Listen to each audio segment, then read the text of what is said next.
రాష్ట్ర వ్యాప్తంగా కూటమి ప్రభుత్వం ఏదైతే ఉందో ఇంటింటికి ఎమ్మెల్యే కార్యక్రమాన్ని నిర్వహిస్తున్నటువంటి నేపథ్యంలో ఈరోజు మనం అనంతపురం జిల్లా సింగనమల ఎమ్మెల్యే ఈరోజు వడియంపేటలో కలియజరుగుతున్నటువంటి నేపథ్యం ముఖ్యంగా ప్రజలను కూడా వారి సమస్యలు కావచ్చు లేకపోతే వారికి అందుతున్న లబ్ధి కావచ్చు మొత్తం అంతా అడిగి తెలుసుకుంటున్నటువంటి నేపథ్యంలో మనతో పాటు బండారు శ్రావణి ఎమ్మెల్యే గారు ఉన్నారు. ఏం చెప్తారు ఆ మాటలో వినే ప్రయత్నం లేదు.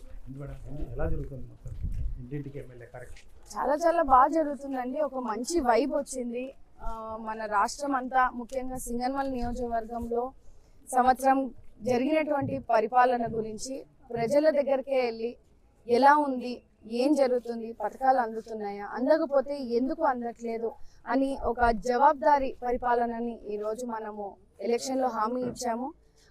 అదే కార్యక్రమంలో భాగంగానే ఈరోజు ప్రతి ఇంటికి వెళ్తూ ఈరోజు బుక్రాయి సముద్ర మండలం వడియంపేట గ్రామానికి రావడం జరిగింది.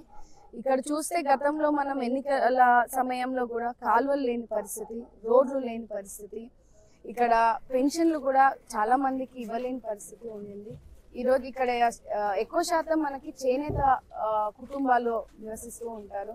దాదాపు ఇక్కడ 100 మంది చేనేత కుటుంబాలకు కూడా గతంలో ఇబ్బంది పడే పరిస్థితిని మన దృష్టికి తెచ్చారు. కరెంటు బిల్లులు రావడం కానీ, వాళ్ళు ఇచ్చినటువంటి గతంలో వైసీపీ హయాంలో ఇచ్చినటువంటి హామీలు కూడా వాళ్ళు ఏదైతే ప్రామిస్ చేశారో సంపూర్ణంగా వాళ్ళకి పథకాలు రాకపోవడం, అన్నిటినీ కూడా మనం చూసుకొని ఈరోజు ఏడాది పాలనలో రోడ్లు వేసాం. దాదాపు వడియంపేట గ్రామంలో అయితే మనం సీసీ రోడ్లు చూసుకుంటే దాదాపు 8 లక్షల రూపాయలు రోడ్ వేసాము. మళ్ళీ పక్కన 10 లక్షల రూపాయలు ఎట్లా వాళ్ళకి అవసరాలు బట్టి ఒక్కొక్కటి విడతల వారీగా మనం ఎన్ఆర్జీఎస్ కింద వేసాము. మండల్ గ్రాంట్ కింద కూడా 8 లక్షలు తీసాం. మళ్ళీ 11 లక్షలకి మనం కాలువలు కూడా చేపించాము. ఇవాళ ప్రజల్లోకి వచ్చాము. మేము ఇచ్చినటువంటి గ్రామ హామీలు ఏవైతే ఉన్నాయో ఒక్కొక్కటిగా మేము ఈ సంవత్సరం పొడుగునా మేము నెరవేర్చాము. ఈ రోజు ప్రతి ఇంటికి వెళ్ళి ఇంకా సమస్యలు ఉన్నాయో అడుగుతున్నాం. ప్రతి ఒక్కరు కూడా మహిళలు ముఖ్యంగా ఒక నవ్వులు సంతోషం వ్యక్తం చేస్తూ ఉన్నారు. ఏదైతే తల్లికి వందనం అనేది మనము మంత్రివర్యులు లోకేష్ అన్న గారు చెప్పి ప్రతి బిడ్డ చదువుకోవాలి, ఎందుకంటే గతంలో ఒకరికే ఇచ్చారు, ఇంకొకరు కూలి పనులకో లేకుంటే ఇంటికే పరిమితం అయ్యే పరిస్థితిని బిడ్డల్లో చూసాం. అలా కాకుండా విద్యను కింది స్థాయి నుంచే చిన్న వయసు నుంచే వాళ్ళకి మెరుగైన విద్యను అభ్యసించాలి. స్కూల్లో కూడా ఒక పెను మార్పులు తీసుకొచ్చి ఈరోజు ఎడ్యుకేషన్లో కూడా రిఫార్మ్స్ని తీసుకొచ్చి సర్వేపల్లి రాధాకృష్ణన్ గారికి అంటే రాజకీయాలకు అతీతంగా రాజకీయాలు ఎక్కడా కూడా విద్యకు తావు లేకుండా వాళ్ళకి అందకుండా ఈరోజు సర్వేపల్లి గారి పేరిట కిట్లు ఇవ్వడము, నాణ్యతతో వచ్చినటువంటి బ్యాగ్స్ కానీ బుక్స్ కానీ స్కూల్ డ్రెస్సెస్ కానీ ఇవన్నీ కూడా సహాయం చేయడము. అలాగే భోజనం అండి, పౌష్టిక ఆహారము. ఎందుకంటే పిల్లలు పొద్దున్నే స్కూల్కి వెళ్ళారు, కూలీ నాలి చేసుకుని ఉండే కుటుంబాలు చాలా మంది వాళ్ళ గవర్నమెంట్ స్కూల్కి వెళ్ళే పరిస్థితి ఉంటుంది. వాళ్ళు పళ్ళకి వెళ్ళాలి, పిల్లలకు ఫుడ్ పెట్టాలి అంటే కూడా చాలా ఇబ్బంది. అట్లా పరిస్థితుల్లో చాలా మంది పిల్లలు ఆకలితో చదువు అభ్యసించలేక చాలా అనారోగ్య పాలే పరిస్థితి మనం గతంలో చూసాం. అలా కాకుండా ఈరోజు డొక్క సీతమ్మ గారి పేరిట పౌష్టిక ఆహారాన్ని అందిస్తూ ఈరోజు సన్న బియ్యం ఇవాళ చూసే పల్లెల్లో చాలా మటుకు మనం కూడా ఈరోజు దొడ్డు బియ్యం తినే పరిస్థితి.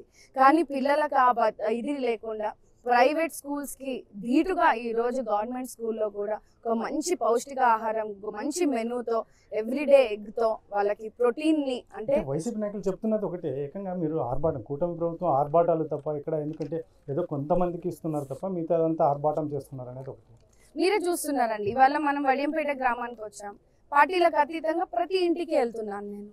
ఒకవేళ పథకాలు ఎందుకు రావట్లేదు, ఒకవేళ వాళ్ళ టెక్నికల్ ప్రాబ్లమ్సా, లేకుంటే ట్యాక్స్ కడుతున్నారు, లేకుంటే ఒకటే కార్డు మీద ఉన్నారు, లేకుంటే కార్డు లేదు, ఇట్లాంటి సమస్యల్లో కొంతమందికి రాలేని పక్షాన ఉంటే కూడా వెంటనే ఇక్కడ అధికార యంత్రాంగం కూడా ఉందండి, మండలి వ్యవస్థ ఉంది, ఇక్కడ సచివాలయం సిబ్బంది కూడా మనతో పాటు ప్రయాణిస్తున్నారు.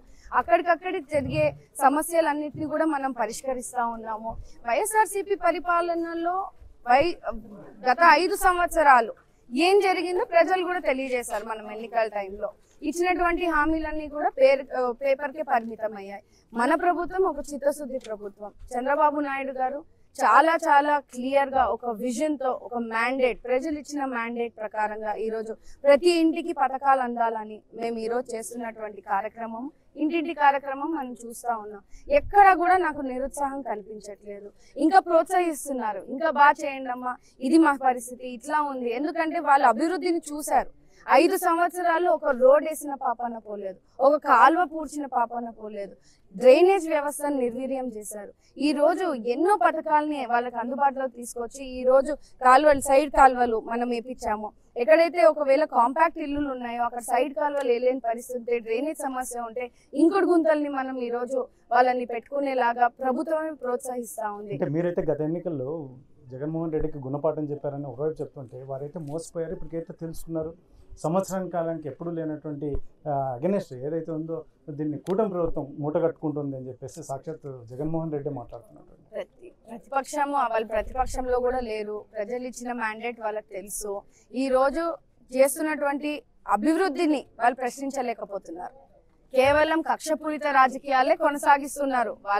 వాళ్ళ పార్టీకి ఉన్నటువంటి నేచరే అలా అండి. ఎందుకంటే ప్రజల్లో ఎలాంటి వ్యవస్థను తీసుకురావాలో మన ముఖ్యమంత్రి నారా చంద్రబాబు నాయుడు గారికి చాలా క్లియర్ గా తెలుసు. ఒక ఉన్నతమైన కుటుంబాలు కూడా ఈ రోజు కింది స్థాయి కుటుంబాలని, బంగారు కుటుంబాలని దత్తత తీసుకొని ఇక్కడ పేదరికాన్ని నిర్మూలన చేయాలన్న ఒక గొప్ప ఆలోచన మన నాయకుడు చంద్రబాబు నాయుడు గారికి ఉంది.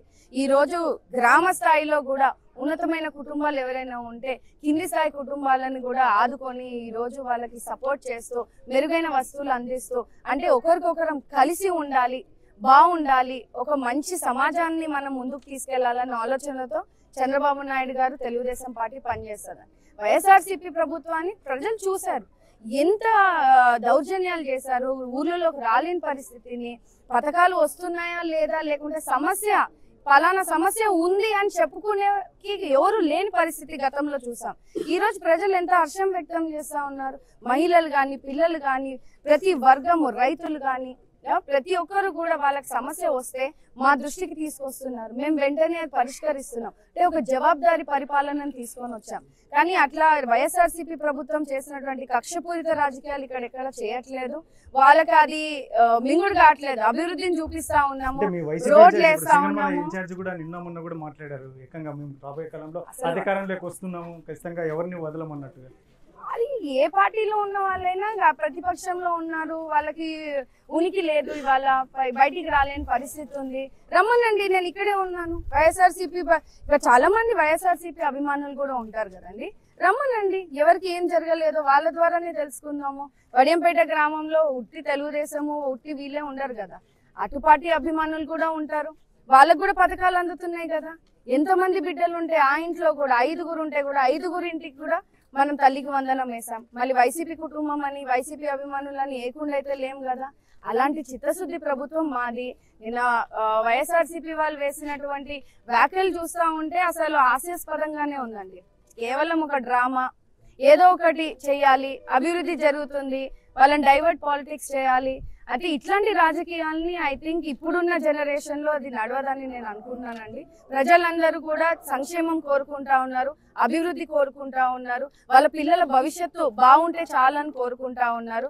గతంలో రాజకీయాలు వేరే ఉన్నాయి, ఇప్పుడు జరుగుతున్నటువంటి రాజకీయాలు కానీ రానున్న రోజుల్లో జరిగే రాజకీయాలు కేవలము ఆంధ్ర రాష్ట్రం అభివృద్ధి, సింగనమల నియోజకవర్గంలో అభివృద్ధి కోసమే మేము పనిచేస్తాం. జగన్మోహన్ రెడ్డి చేసిన వ్యాఖ్యలు ఎలా చూస్తారు? ముఖ్యంగా 3 సంవత్సరాల కాలం తర్వాత చంద్రబాబు నాయుడు ఉండడు, వెళ్ళిపోతాడు అన్నట్టుగా మాట్లాడినట్టు అసలు చాలా బాధాకరం అండి. అసలు జగన్మోహన్ రెడ్డి అసలు ఆంధ్రప్రదేశ్ లో ఉండే వ్యక్తి కాదు, ఆయన ఇక్కడ ఉండకూడదు. అసలు is not eligible to live in Andhra Pradesh. కేవలం ఇట్లా కక్షలు ఏవైతే ప్రేరేపిస్తా ఉన్నారో మనం చూస్తే మొన్న రపరప అని ఇష్టానుసరంగా మాట్లాడితే గ్రామాల్లో వాళ్ళ కార్యకర్తలు అవే ఇన్స్పిరేషన్ గా తీసుకొని ఈరోజు ఇళ్లలో దూరి కొడతా ఉన్నారు. ఎప్పుడు సంవత్సరం అయింది ఇప్పటి వరకు అట్లాంటి సంస్కృతి మనం ఎప్పుడు తీయలేదే, ఇప్పుడు ఎందుకు స్టార్ట్ అవుతున్నాయి? గత 2-3 ఏళ్ల నుంచి గత 2-3 నెలల నుంచే మనకి మీరు చూసుకుంటే అనంతపూర్ జిల్లా సైడ్ కూడా ఇప్పుడు ముఖ్యంగా సింగనమల నియోజకవర్గంలో ఎప్పుడు లేని విధంగా సంవత్సరం పొడుగునా కూడా ఏ ఫ్యాక్షన్ గ్రామాల్లో కూడా ఈ రోజు పీర్ల పండుగలు చేసుకున్నారు, ఉత్సవాలు చేసుకున్నారు, ఎక్కడ కూడా రగడలు లేవు. అట్లాంటి సంస్కృతిని మనం తీసుకొస్తా ఉంటే ఆయన ప్రేరేపిస్తా ఉన్నారు. కింది స్థాయిలో ఊరికే వీళ్ళు 100% రెచ్చగొడుతున్నారండి. ఎందుకంటే అభివృద్ధిని చేస్తా ఉన్నాము, చూపిస్తా ఉన్నాము. 5 years జగన్మోహన్ రెడ్డి పరిపాలనలో వాళ్ళు చేయాల్సింది జగన్మోహన్ రెడ్డి రీకాల్ అండి. చంద్రబాబు నాయుడు గారు రీకాల్ కాదు, చంద్రబాబు నాయుడు గారు రీసైక్లింగ్ చేస్తా ఉన్నారు అభివృద్ధిని. వాళ్ళు చేయాల్సింది జగన్మోహన్ రెడ్డిని రీకాల్ చేసుకోమనండి. ఆయన అభివృద్ధి ఏం చేశాడు? 100% చేయాలండి. వాళ్ళ గ్రామాల్లో ఏ రోడ్ వేశాడు చెప్పమనండి. 5 years లో వైఎస్ఆర్సీపీ ప్రభుత్వంలో సింగనమల నియోజకవర్గానికి ఏం అభివృద్ధి చేశారు చూపిమనండి. ఈ రోజు మేము చూపిస్తున్నాం కదా, ఎన్ని కోట్లు ఒక పంచాయతీకి ఇస్తున్నాము, ఎన్ని కోట్లు ఒక మండలానికి పెడుతున్నాము అనేది విత్ నంబర్స్ విత్ ప్రూఫ్స్ నేను మీ ముందు పెడతా ఉన్నాను. వాళ్ళు పెట్టగలుగుతున్నారా? ఈ రోజు స్కూల్స్ చూస్తే నాడు నేడు కింద అంత విచిత్రం అండి. నాకైతే అసలు చాలా చాలా విచిత్రంగా ఉంది. ఒక స్కూల్కి, గవర్నమెంట్ స్కూల్కి వెళ్తే సగం కట్టిన బిల్డింగ్, పునాదులు వేసిన బిల్డింగ్ చేసుకొని బిల్లులు తినేసి ఎక్కడ పోయినారు. ఇవాళ ఆ పిల్లలకి అదనపు వసతులు కలిగించేందుకు మనం ఈ రోజు 1,20,00,000, 1,60,00,000 పెట్టి ఈ రోజు స్కూల్ వ్యవస్థని మనము బిల్డ్ చేస్తా ఉన్నాము. స్కూల్స్ మీరు చూసుకుంటే టీచర్స్ కి ఎక్కడ కూడా డిఎస్సి ఇవ్వలేదు. 5 సంవత్సరాలు ఒక్క డిఎస్సి ఇవ్వలేదు. మనం ఈ రోజు ఒక డిఎస్సి ఇచ్చి 16,000 ఉద్యోగాల్ని మనం భర్తీ చేసాం ఈ రోజు. అన్ని చేస్తూ వెళ్తున్నాం. మహిళలకి August 15th నుంచి కూడా మనము ఏదైతే హామీ ఇచ్చామో బస్ ప్రయాణం ఉచితం ఇస్తా ఉన్నాము. పెన్షన్లు 3,000 నుంచి 4,000 పెంచాము. వికలాంగులకు 6,000 ఇస్తా ఉన్నాము. బెడ్ రిటర్న్ అయితే 15,000 ఇస్తా ఉన్నాము. అన్ని పెన్షన్స్ అన్ని వెరిఫై చేస్తా ఉన్నాము. ఇంకా నిజంగా అర్హత ఉన్న వాళ్ళకు కూడా లాస్ట్ టైం పొందలేదండి. అర్హత ఉన్న పెన్షన్లన్నీ పీకేశారు. ఇప్పుడు అవన్నీ కూడా మనం తీసుకుంటా ఉన్నాము. అది వైసీపీ అని చూడట్లేదు, టీడీపీ అని చూడట్లేదు, జనసేన అని చూడట్లేదు. పార్టీలకు అతీతంగా అర్హత ఉన్న ప్రతి నిరుపేద కుటుంబానికి ఈ రోజు చంద్రబాబు నాయుడు గారు నిల్చున్నారు. దానికి మేము ప్రతినిధులుగా ఈ రోజు ప్రతి ఊరు వాడ తిరిగి మౌలిక సదుపాయాలండి, కనీసం మౌలిక సదుపాయాలు వేయకూడదా? 5 సంవత్సరాలు ఒక్క మోటార్ బిగించినాడా? ఒక కాలువ దొవ్వినాడా? సాగునీటి గురించి అండి, రైతాంగం ఎంత అండి? సింగనమల నియోజకవర్గంలో దాదాపు 70-80% అగ్రికల్చర్, హార్టికల్చర్ బేస్డ్ రైతులు ఉన్నారు. రైతులకి ఏం చేశారండి? ఈ రోజు మన ప్రభుత్వం వచ్చిన తర్వాత మనం చూసుకుంటే Putluru, Yellanuru, Narpala side banana cultivation ఎక్కువ చేస్తారు. ఇప్పుడు వాళ్ళకి ఆ బనానా కల్టివేషన్ కి మనం తాడిపత్రి నుంచి రైలు వేసామే. మనం చూపిస్తున్నాం అభివృద్ధి. వాళ్ళు ఏం చేశారు? అసలు మొత్తం అన్ని వ్యవస్థలన్నీ నిర్వీర్యం చేశారు. శానిటేషన్ వ్యవస్థనంతా నిర్వీర్యం చేశారు. ఈ రోజు నిధులు మండల వ్యవస్థనంతా ఒక ధీటుగా తీసుకొచ్చి ఈ రోజు మండల నిధులను కానీ, కొత్త బోర్లు కానీ, ఆర్డబ్ల్యూఎస్ వర్క్స్ ని కానీ ఈ రోజు ప్రతి ఒక్కటి కూడా చిత్తశుద్ధితో ఒక మంచి పరిపాలన అందించేందుకు ప్రజలకి మేము పనిచేస్తా ఉన్నాము. ప్రజలు హర్షిస్తా ఉన్నారు. మాకు అది చాలు.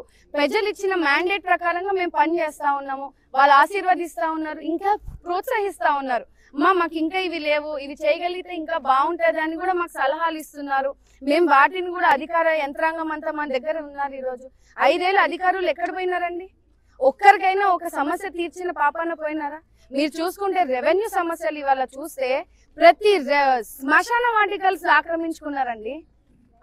ఎక్కడ లేదు వ్యవస్థ ఇది. శ్మశానము ఎస్సీ, బీసీ, మైనారిటీ వాళ్ళు పూడ్చుకున్నాము, శవాన్ని పూడ్చుకున్నామంటే ఈ రోజు శ్మశాన వాటికలు లేని పరిస్థితిని చూస్తున్నాం. ఇవన్నీ కూడా మేము పునరుద్ధరిస్తా ఉన్నాము. ఫస్ట్ ప్రయారిటీ బేసిస్ కింద అవసరాలు బట్టి మేము అన్ని కూడా దాన్ని బిల్డ్ చేసుకుంటా ఉన్నాము. రానున్న 4 years లో ఒక మంచి పరిపాలన అందించారు. ఇప్పటికీ ఒక మంచి ప్రభుత్వం అని తెలియజేశారు. గతంలో వైఎస్ఆర్సీపీ ప్రభుత్వంలో ఉన్నప్పుడు జగన్మోహన్ రెడ్డి పెట్టినటువంటి ఖాతాలన్నీ ఈ రోజు విడతల వారీగా మనం విడుదల చేస్తున్నామండి. అటు మున్సిపాలిటీ వాళ్ళకి కానీ, అటు టీచర్లకు కానీ ఇవాళ 1వ తేదీ వస్తే జీతాలన్నీ కూడా 1వ తేదీకి పడతా ఉన్నాయి అధికారులందరూ. మరి అధికారులు ఇక్కడే ఉన్నారు కదా, అడగండి. ఏనాడు 5 సంవత్సరాలు వాళ్ళ జీతాలు 1వ తేదీన పడ్డాయి? మేము చెప్తాం. ఈ రోజు 1వ తేదీ వస్తే మేము పెన్షన్లు ఇంటికి తెచ్చిస్తా ఉన్నాం. గతంలో పెన్షన్ 1వ తేదీ తీసుకోకపోతే ఇంకా ఇచ్చింది నెలంతా.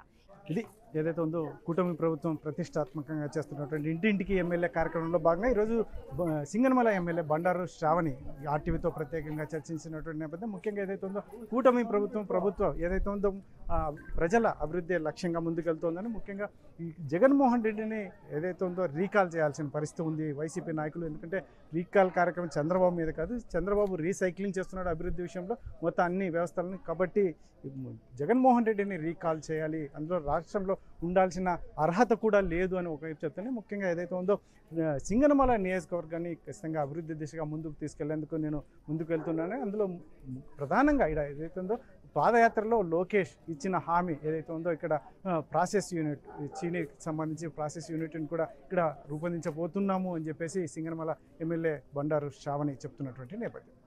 కెమెరా పర్సన్ సుధాకర్తో చల్లాకెనాడో RTV ఆనంద్. తెలుగులో న్యూస్ కి ఫాస్టెస్ట్ యాప్ ఇప్పుడు టోటల్లీ న్యూ అవతార్లో జస్ట్ 5 సెకండ్స్ లో కంప్లీట్ న్యూస్. సోషల్ మీడియాలో ట్రెండ్స్ కి one stop solution. Live TV app voice search option తో ఇప్పుడే డౌన్లోడ్ చేయండి లేదా అప్డేట్ అయిపోండి. యాప్ లింక్ డిస్క్రిప్షన్ లో ఉంది.